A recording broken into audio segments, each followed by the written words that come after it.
College में जब मैं पढ़ता था, ये उन दिनों की कहानी है। मेरी याद में आज भी रोती है एक ऐसी पगली दीवानी है।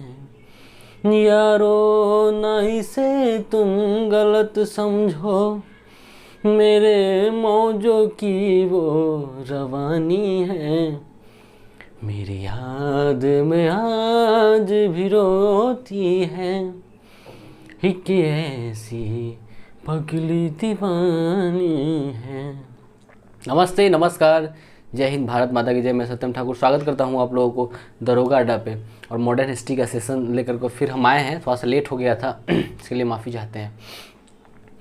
और वीडियो को यह अब मॉडर्न हिस्ट्री चल रहा है, अभी मॉडर्न हिस्ट्री ख़त्म होने के कगार पे है। बस 2 से 3 वीडियो और आएगा, उसका ये मॉडर्न हिस्ट्री ख़त्म होने पर है। ठीक है, राष्ट्रवाद का ये पहला पार्ट है, राष्ट्रवाद का सेकेंड पार्ट आएगा। उसके बाद फिर जो राष्ट्रीय आंदोलन हम लोग को पढ़ना है, राष्ट्रीय आंदोलन के बाद देश की आज़ादी तक जो है हमारा मॉडर्न हिस्ट्री ख़त्म हो जाएगा कहीं ना कहीं। और हम यह बताते चले कि चाहे वो बीपीएससी पीटी हो, बिहार एसआई हो, यूपी एसआई हो, सचिवालय हो, सेंट्रल एसएससी हो, बिहार एसएससी हो, कोई भी जो जीके लेवल एग्ज़ाम है वो आपका हमारा इस सेशन से बाहर नहीं रहेगा, ये हमारा विश्वास है।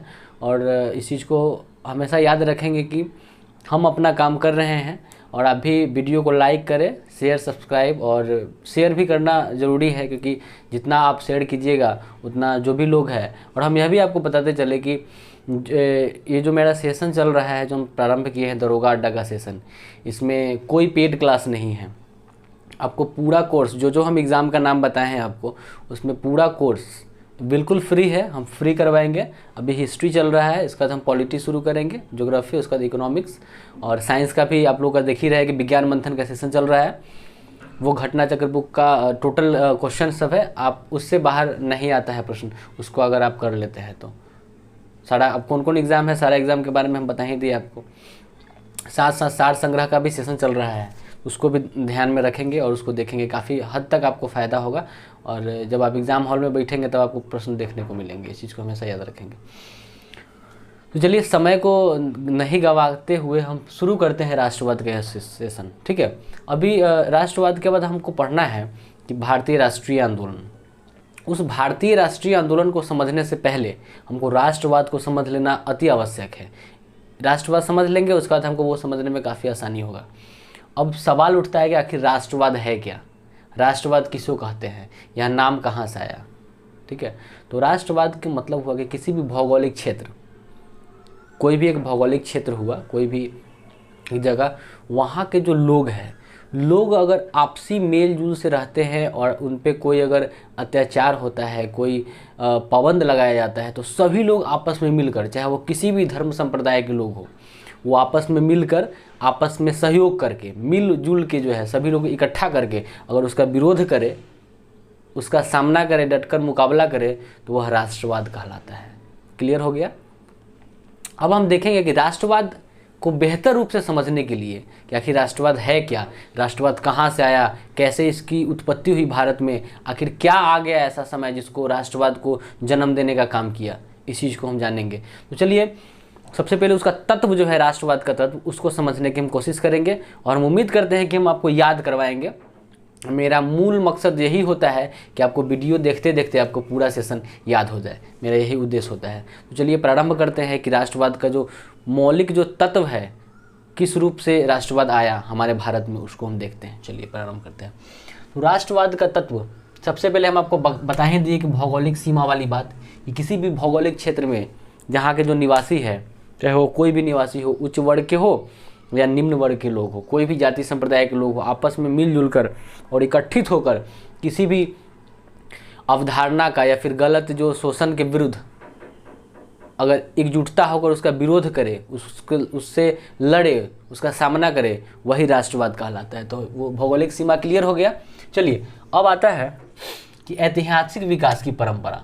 अब कहता है कि दूसरा है राष्ट्रवाद के तत्व में कि जो ऐतिहासिक विकास है, उसके परंपरा के अकॉर्डिंग राष्ट्रवाद एकाएक उत्पन्न नहीं होता है। अगर आप चाहिए कि राष्ट्रवाद एक बार में ही इकट्ठा कर ले, अगर ऐसा हो जाता तो हमारा भारत 200 साल तक गुलाम रहा अंग्रेज़ों के। अंग्रेज़ों ने 2 साल तक यहाँ पे राज किया है, तो एक ही बार में सब कुछ कर ले तो वो आया उसी समय राष्ट्रवाद हो जाता था। ऐसा नहीं होता है, राष्ट्रवाद को जन्म लेने में समय लगता है और वह राष्ट्रवाद विस्तारित रूप धारण भी कर सकता है या फिर कमता भी है। इस चीज़ को हमेशा याद रखेंगे। तो राष्ट्रवाद किस तरह फैलता है उसके बारे में जानेंगे और किस तरह कम होता है। राष्ट्रवाद में अगर आप सही दिशा में चल रहे हैं तो बेटर है, और अगर आप गड़बड़ चल रहे हैं तो वो भी कहीं ना कहीं हानिकारक सिद्ध होता है। इसको हमेशा याद रखेंगे। तो हमने बताया कि राष्ट्रवाद एकाएक सिद्ध नहीं होता है, वो धीरे धीरे सभी लोग जुटते हैं, लोगों को जानकारी होता है, करते करते फैल जाता है। क्लियर। चलिए अब आता है कि तीसरा आता है कि विभिन्न समुदाय। तो हम आपको बता ही दिए कि सभी लोग जो है, अब विभिन्न समुदाय में क्या क्या आता है, इसमें राजनीतिक, आर्थिक, सामाजिक, सांस्कृतिक एकता।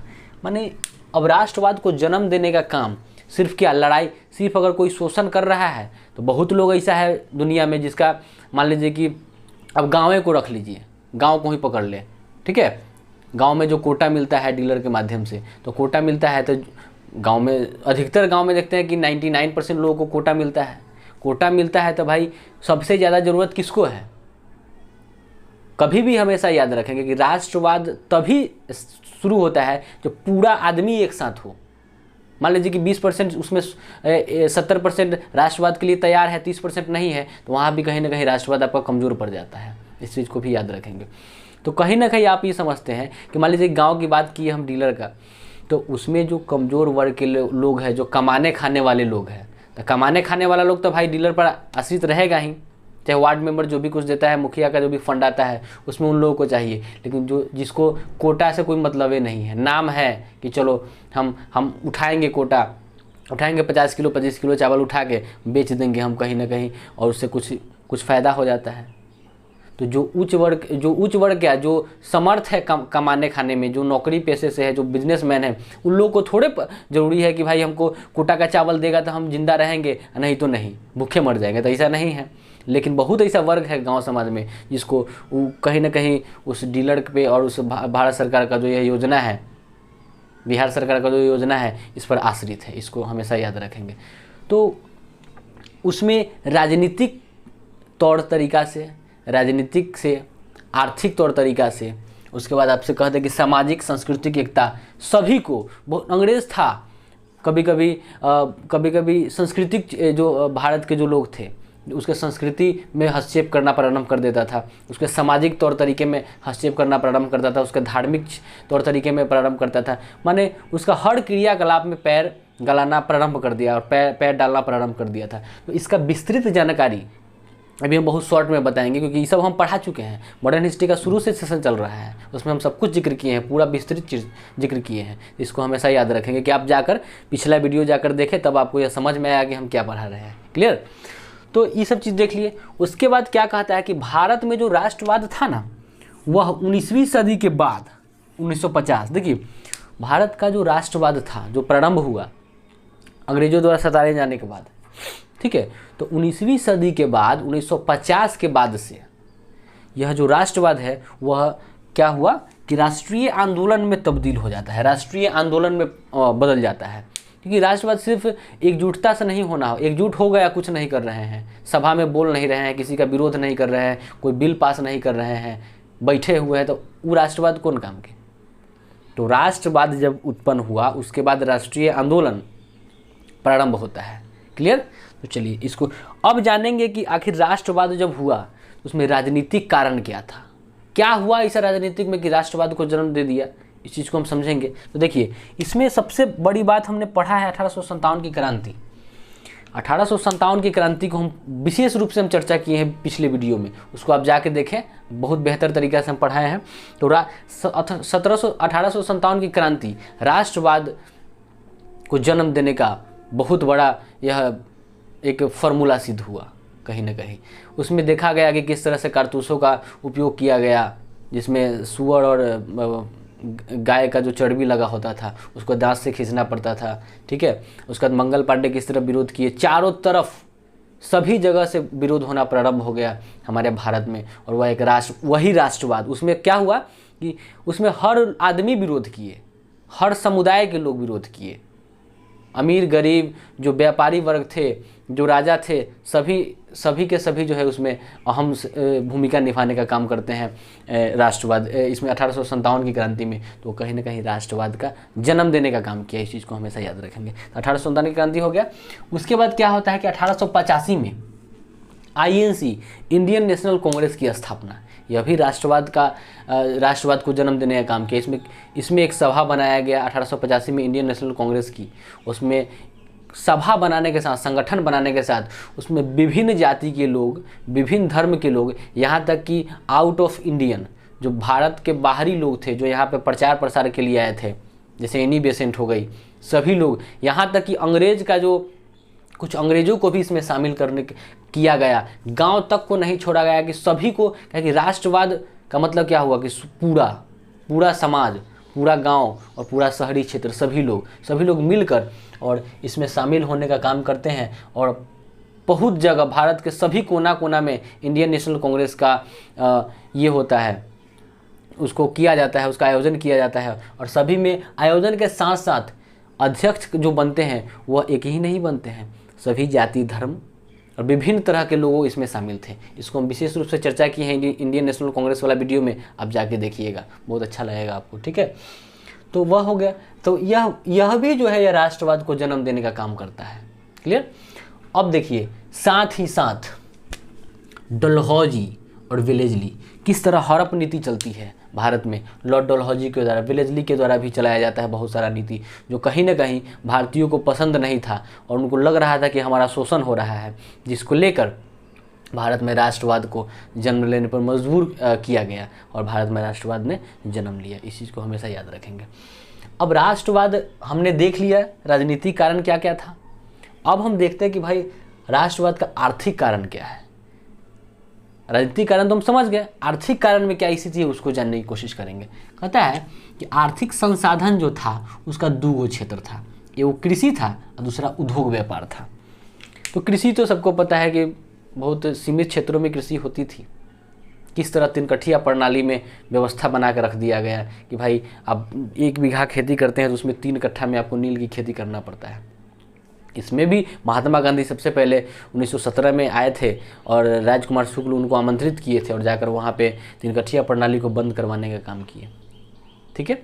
अगर हम बात करें उद्योग धंधा के लिए तो मजदूर संगठन बना और वहाँ भी महात्मा गांधी जो है गए और वहाँ पर जाने के बाद 1918 के आसपास जो है उसको बंद करवा दिया गया भूख हड़ताल करके। ठीक है। तो उद्योग व्यापार की बात करें और कृषि की, यह आर्थिक कारण की हम बात बता रहे हैं। तो उद्योग तो था ही, कम क्षेत्रों में होता था उद्योग, लेकिन व्यापार काफ़ी अधिक मात्रा में व्यापार होता था। अंग्रेज़ों का एक ही नीति था, भारत में जाना, भारत के खजाना को। अब तो राष्ट्रवाद जब जन्म ले लिया, 1857 की क्रांति हो गया, तो अंग्रेज़ सब दिमाग लाया कि भाई अब लूटना बंद करो। क्योंकि उस समय तक अंग्रेजी जो क्राउन थी, वो अंग्रेज का जो ब्रिटिश महारानी थी, वो सारा पावर जो है शासन का अपने हाथों में ले ली थी। और वो कही कि भाई अब ऐसे काम नहीं चलेगा, अब कुछ दिमाग से काम करना पड़ेगा। अब व्यापार लूटना ही तो है, किसी भी माध्यम से लूटा जाए। तो व्यापार को क्या हुआ कि जब उद्योग तो कम था, व्यापार ज़्यादा था, तो हुआ कि व्यापार को कच्चा माल जितना भारत के होता था समूचा यहाँ से ब्रिटेन ले गया। ब्रिटेन ले जाता था, साथ ही साथ उसका फैक्ट्री भारत में भी था। ठीक है। तो जब ले जाता था तो भाई लोग बुड़बक थोड़ी है, उतना सब समझ रहा था कि किस तरह से यहाँ का सारा सामान वहाँ ले जाता था, कच्चा माल उठा के। यहाँ जो फैक्ट्री था उस पर कोई ध्यान नहीं होता था। ठीक है, कोई ध्यान नहीं होता था। साथ ही साथ यहाँ का जो माल बनता था, जो भी उद्योग धंधा से जो वस्तुएं तैयार होती थी, तो इस पर ज़्यादा टैक्स बांध दिया, टैक्स ज़्यादा लगा दिया था इस पर, जो भारत का जो वस्तु तैयार होता था उस पर। और जो ब्रिटेन से जो वो आता था उसको अच्छा क्योंकि उस समय तक ब्रिटेन में जो औद्योगिक क्रांति प्रारंभ हो गई थी, और जब औद्योगिक क्रांति प्रारंभ हुआ उस समय क्या होता है कि वहाँ से अच्छा तरह का क्वालिटी, अब हाथ से जो चीज़ बनाइएगा सो और जो मशीन से बनता है काफ़ी फ़र्क होता है। तो हाथ से इन लोग का काफ़ी बना हुआ था, जिसका टैक्स ज़्यादा लग गया तो दाम ज़्यादा में बिकता था। और वही बाहर से वहाँ से सब ब्रिटेन से बना के लाता था, भारत में बेचता था, तो कम दाम में बेचता था, तो वह बिकने लगा था, भारत का उद्योग चौपट हो गया। इस चीज़ को भी याद रखेंगे। अब देखिए क्या कहता है कि ये तो हो गया, और उसका अब आता है कि आर्थिक विकास के कारण में, आर्थिक जो कारण था राष्ट्रवाद का उसमें, कि कृषि क्षेत्र में अस्थायी बंदोबस्त। ठीक है, अस्थायी बंदोबस्त में क्या क्या हुआ पूरा हम पढ़ाए हैं पिछला वीडियो में। जमींदारी व्यवस्था माने बंदोबस्त, महलवारी हो गया, रैयतवारी बंदोबस्त, ये सब, उसके बाद कृषि का शोषण, ये सब को सब जो है राष्ट्रवाद को जन्म देने का काम करता है। ये हम पूरा पढ़ाए हैं पिछले वीडियो में। जमींदारी बंदोबस्त हो गया, महलवारी हो गया, गांव से टैक्स वसूला जाने लगा, उसके बाद आपका बहुत तरह का टैक्स जो है, साथ ही साथ अगर आपका कृषि अगर नष्ट हो जाता था, खेती बाड़ी अगर बाढ़ आ गया, बारिश हो गया, जिसके वजह से अगर ख़राब हो जाता था फसल, फिर भी कहीं ना कहीं आपको पूरा टैक्स चुकाना पड़ता था। अगर आप नहीं चुकाते थे तो आपको बहुत इतना शोषण किया जाता था कि आप सोच भी नहीं सकते थे, और अंततः वसूला ही जाता था, जिसको लेकर राष्ट्रवाद, लोग गुस्सा हो गए कि भाई ऐसा नहीं है। उस समय नेता लोग भी थे भारत के, हमारे महापुरुष लोग, उन लोगों ने मिलकर राष्ट्रवाद को जन्म देने का काम किया है। तो ये समझ गए, ठीक है। अब देखिए महलवारी या जमींदारी रैयतवारी क्या है, ये आपको जाके वीडियो में देखिए, वहाँ हम पढ़ाए हुए हैं। यहाँ अब हम सब कुछ तो नहीं पढ़ा सकते, पिछला वीडियो ये सब का पर्सनल वीडियो बना हुआ है, ठीक है। अब देखिए अब क्या होता था कि ब्रिटेन का माल भारत में आता था, हम अभी बताएं, तब भारतीय उद्योग चौपट नहीं हो जाएगा, बताइए। हाथ वाला बनल वाला, और भारत से चिकन सामान आता था, ठीक है, कम में दाम में। अभी देखते हैं भारत का कोई मोबाइल है जो बड़ा महंगा में मिलता है, चाइनीज़ माल आता है, वहाँ से वीवो का मोबाइल आता है, तरह तरह का फ़ोन है, ओप्पो है, ये सब कम में दाम में अच्छा फैसिलिटी देता है, तो लोग खरीदता है कि नहीं, सभी लोग पसंद करते हैं कि नहीं चलो कम दाम में अच्छा है, तो वही चीज़ हो गया था, ठीक है। तो ये ब्रिटेन का माल जो भारत में आता था, भारतीय उद्योग बंद हो गया, तो यह भी कहीं ना कहीं लोग गुस्सा आ गया कि भाई हमारा सामान पर टैक्स बांध दिया, अपना सामान कम दाम में बेच रहा है, क्या करे। तो ये भी राष्ट्रवाद देने का काम किया। आर्थिक तंगी तो हो रहा था ना, आर्थिक तंगी भाई कहीं ना कहीं। देखिए साथ ही साथ धन का निष्कासन सिद्धांत, दादा भाई नौरोजी जो पहली बार धन का निष्कासन सिद्धांत को देने का काम किए, और उन्होंने बताया कि किस तरह हम लोगों का शोषण किया जा रहा है। उन्होंने बड़ी अच्छा तरह से बताया है कि दादा भाई नौरोजी ने कि किस तरह भारतीयों का शोषण किया जा रहा है, क्या है यह हमारा धन का निष्कासन, कैसे व्यापारी लोग कहता था, अंग्रेजवा सब कहता था कि हम भारत में व्यापार करने आए हैं, लेकिन व्यापारी का मतलब क्या हुआ, व्यापारी का मतलब हुआ कि हम आपको हम अगर कुछ व्यापारी को बेच रहे हैं तो व्यापारी उसके बदला में हमको कुछ देता है, यही ना हुआ व्यापार का मतलब। लेकिन यहाँ तो कुछ नहीं था, सब कुछ ले लेता था, कुछ देवे नहीं करता था। रेल बैठाया तो रेल खाली ऐसा जगह बैठाया कि खाली उसका सिपहिया सब अप डाउन करता था, ठीक है। सिपाही सबको आने जाने के लिए, उसका जो सैनिक सब था अंग्रेजवा का, उसका अप डाउन करने के लिए, उसको आवागमन के लिए यह सुविधा था। साथ ही साथ जो कच्चा माल था उसको ऐसा जगह बैठाया गया रेल की कच्चा माल को आवागमन कर सके आसानी से। वो भारतीय के चढ़ने के लिए थोड़े बनाया था, ठीक है ना। इस सब कुछ मिलकर राष्ट्रवाद को जन्म देने का काम करता है। क्लियर हो गया। अब आते हैं राष्ट्रवाद का सामाजिक कारण क्या है, इसको हम देखेंगे। तो ये सामाजिक कारण में क्या होता है, सामाजिक धार्मिक आंदोलन। सामाजिक धार्मिक आंदोलन सबसे पहले है, ये भी हम पढ़ा चुके हैं पिछला वीडियो में कि सामाजिक धार्मिक आंदोलन आखिर है क्या, ये भी पढ़ा चुके हैं। अंग्रेज सिर्फ भारत के मैदानी क्षेत्र में ही नहीं बल्कि गांव में जाकर, चाहे पहाड़ी क्षेत्र में जो भी लोग रहते थे जनजातीय लोग, उसको भी ये करने का, शोषण करने का काम कर दिया। उसको भी शोषण करता था, उस पर भी टैक्स बांध देता था कि तरह तरह का। देखिए कुछ ना कुछ, जैसे कि हमको कहीं ना कहीं अच्छा लगा कि सती प्रथा पर रोक जो लगाया गया, उसमें कैनिंग ये थे, सहयोग किया था, लॉर्ड माउंटबेटन भी।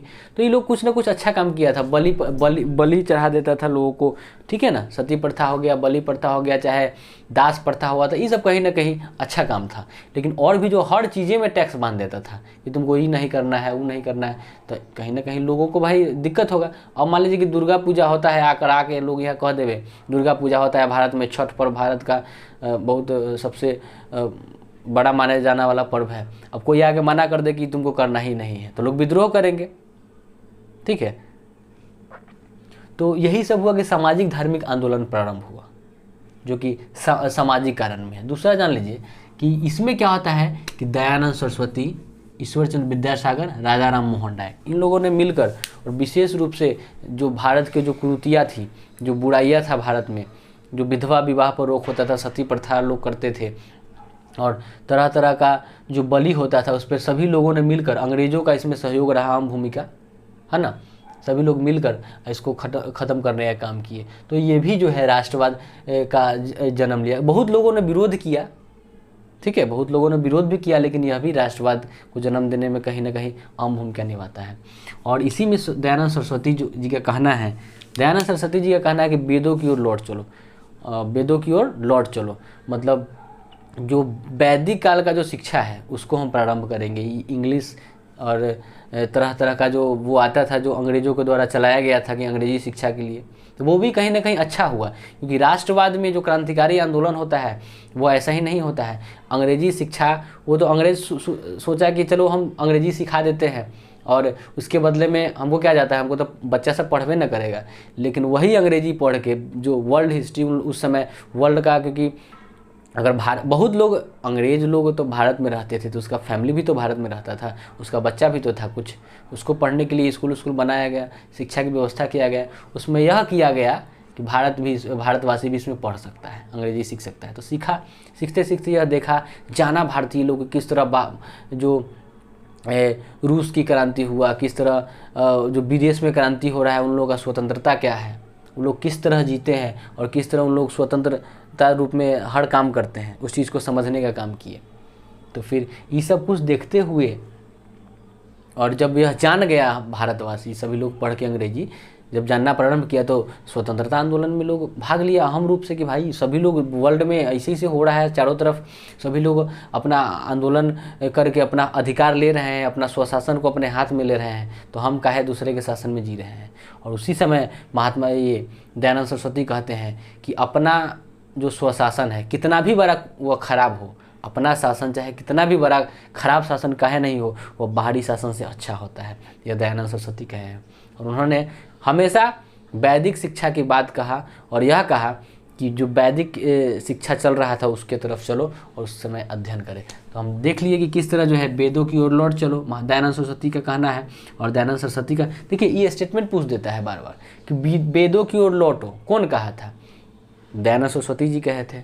बुरा से बुरा स्वशासन, स्वशासन माने स्व माने अपना, अपना शासन, बुरा से बुरा भी अपना शासन बाहरी शासन से बढ़िया होता है, यह बात भी दयानंद सरस्वती का कहने का काम किए हैं। तो हम उम्मीद करते हैं कि अब राष्ट्रवाद का यह पहला पार्ट आपको काफ़ी पसंद आएगा और हमने इसमें याद करवाने का काम किया है किस प्रकार जो राष्ट्रवाद के तत्व है, उसका राजनीतिक कारण में क्या था, राष्ट्रवाद का जो आर्थिक कारण क्या था और सामाजिक कारण क्या था, इसको हमने आपको बहुत बेहतर ढंग से पढ़ाया है और हम उम्मीद करते हैं कि आपको अच्छा भी लगा होगा। वीडियो को लाइक कमेंट ज़रूर कीजिएगा, शेयर सब्सक्राइब भी करें और शेयर तो ज़रूर करो ताकि दोस्तों को और भी लोगों को यह देखने का मौका मिले।